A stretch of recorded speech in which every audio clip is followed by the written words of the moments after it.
Comment construit-on une gare?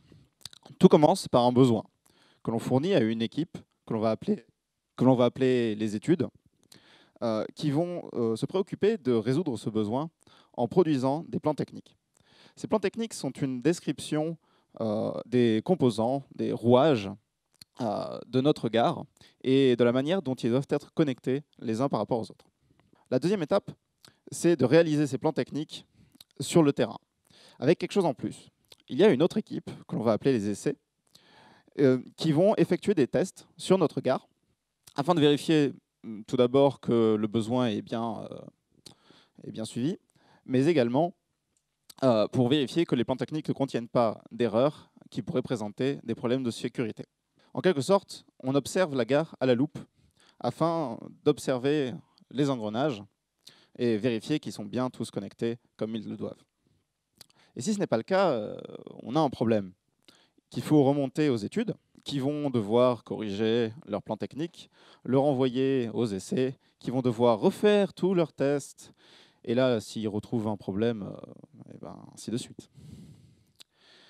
Si seulement on avait un outil, une sorte de loupe magique qui permettrait d'observer les rouages de notre gare directement à partir des plans techniques. Eh bien, le sujet de ma thèse, c'est de produire cette loupe magique. Mais comment faire? Suis-je un magicien? Non. La magie, elle vient de l'informatique. Plus particulièrement des méthodes formelles, des techniques qui utilisent la logique mathématique afin de vérifier formellement et rigoureusement la validité d'un système tel que, au hasard, une gare. Grâce à ces méthodes, nous pouvons par exemple produire un modèle, c'est-à-dire une reproduction fidèle du comportement de notre gare dans un outil spécialisé mathématique.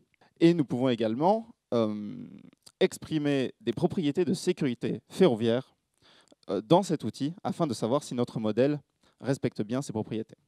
Donc, à partir d'une liste exhaustive de propriétés de sécurité, nous pouvons demander à notre outil si le modèle respecte bien toutes les exigences de sécurité. Et donc, que notre gare aussi, ou pas.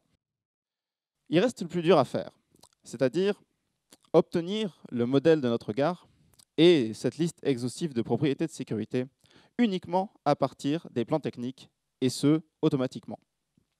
Et pour ça, pas de magie, uniquement beaucoup d'huile de coude et un doctorant. Merci. Merci beaucoup, Adrien, pour cette présentation.